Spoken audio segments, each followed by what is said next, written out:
Ang mga gagawa ng tabernakulo. Sinabi ni Yahweh kay Moises,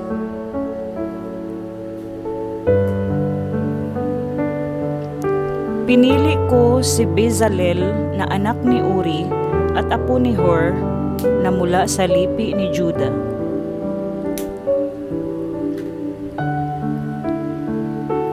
Pinuspos ko siya ng aking espiritu at binigyan ng kakayahan, kahusayan at katalinuhan sa lahat ng gawaing pansining. Ginawa ko ito upang makagawa siya ng magagandang disenyo at maiukit ito sa ginto, pilak at tanso.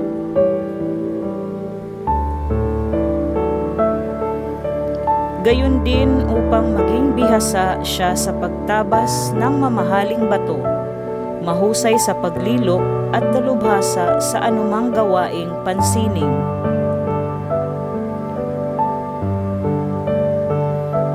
Pinili ko rin para makatulong niya si Aholiab, anak ni Ahisamak, na mula naman sa lipi ni Dan.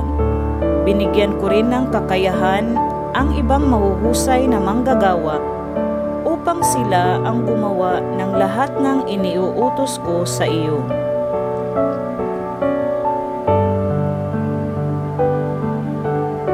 Sila ang gagawa ng toldang tipanan, ng kaban ng tipan, ng luklukan ng awa, at lahat ng kasangkapan sa tabernakulo.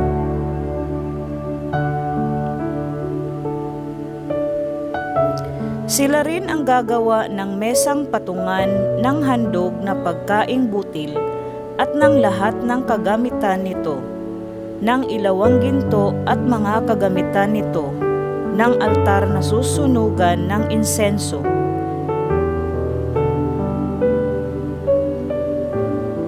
ng altar na sunugan ng mga handog at ang mga kasangkapan nito, ng palangganang hugasan at ng patungan nito.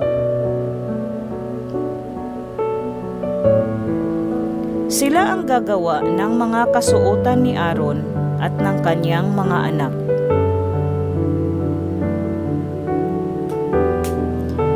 Sila rin ang maghahalo ng langis na pampahid at ng insenso para sa dakong banal.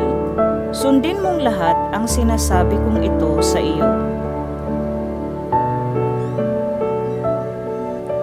Sinabi ni Yahweh kay Moises,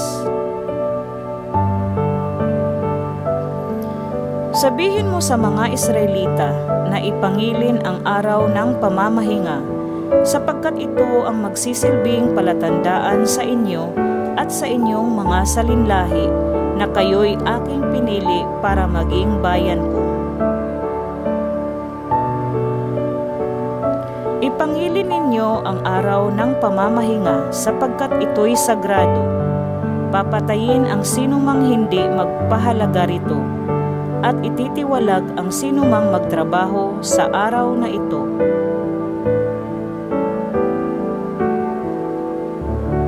Anim na araw kayong magtatrabaho, ngunit ang ikapitong araw ay araw ng ganap na pamamahinga at nakalaan para sa akin.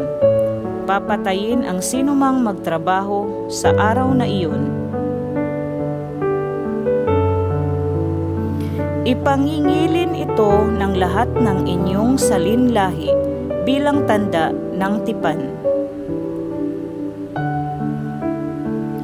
Ito'y isang palatandaan ko at ng bansang Israel, at ito'y mananatili habang panahon, sapagkat sa loob ng 6 na araw, nilikha ko ang langit at ang lupa at nagpahinga ako sa ikapitong araw." Matapos sabihin ni Yahweh kay Moises ang lahat ng ito sa bundok ng Sinai, ibinigay niya rito ang 2 tapyas na batong kinasusulatan ng kautusan na si Yahweh mismo ang sumulat.